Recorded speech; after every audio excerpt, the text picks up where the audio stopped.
সবাইকে আসলে অসংখ্য ধন্যবাদ। আজকে আপনারা সবাই সিনেমাটা দেখেছেন। আমার মিডিয়ার যত কাছের মানুষ আছে তারা এসেছে, মিডিয়ার বাইরের মানুষরা এসেছে।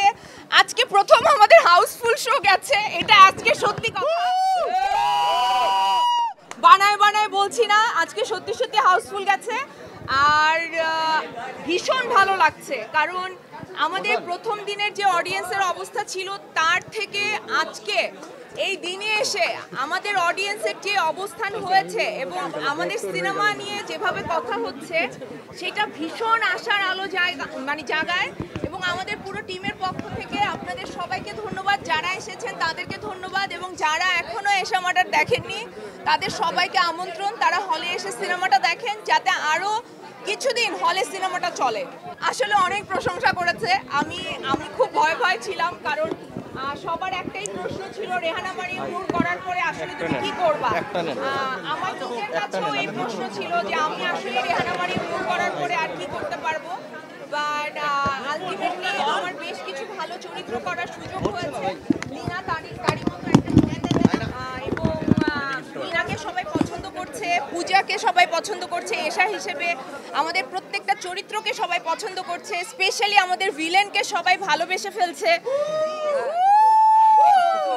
সো এত স্মার্ট ভিলেন, মানে এত সুন্দর একটা ভিলেন আসলে ইন্ট্রোডিউস হলো ইন্ডাস্ট্রিতে, খুব ভালো লাগছে। সবাই ভিলেনের অনেক প্রশংসা করেছে, আমাদের সবার প্রশংসা করেছে।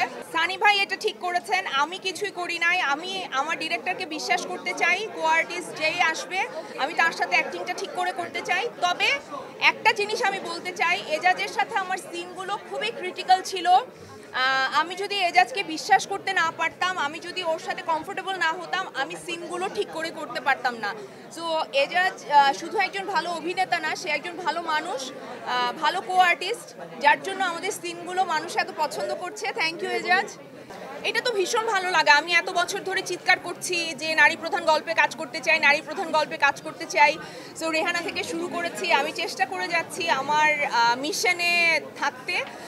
এরকমও না যে আসলে সবসময় আমি প্রোটাগনিস্ট ক্যারেক্টারই করব, বাট আমি ভীষণ কমপ্লেক্স ক্যারেক্টার পছন্দ করি। আমাকে যত কমপ্লেক্স ক্যারেক্টার অফার করা হবে, সেটা রোম্যান্টিক হতে পারে, অ্যাকশন ফিল্ম হতে পারে, কমেডি হতে পারে, আমি সব করতে চাই, বাট সেটা ডেফিনেটলি কমপ্লেক্স হতে পারে। এবং ফারুক ভাইকে আমি বলেছি একটা ভূতের ফিল্ম বানাতে, যেটাতে আমি অভিনয় করব। এখন এটা ফারুক ভাইয়ের দায়িত্ব, আমার খুব ইচ্ছা ভূত সাজার। সো আমার ধারণা আমি এটা খুব ভালো করব। এখন ফারুক ভাইকে আমি এটা রিকোয়েস্ট করেছি আমি নিজে থেকে।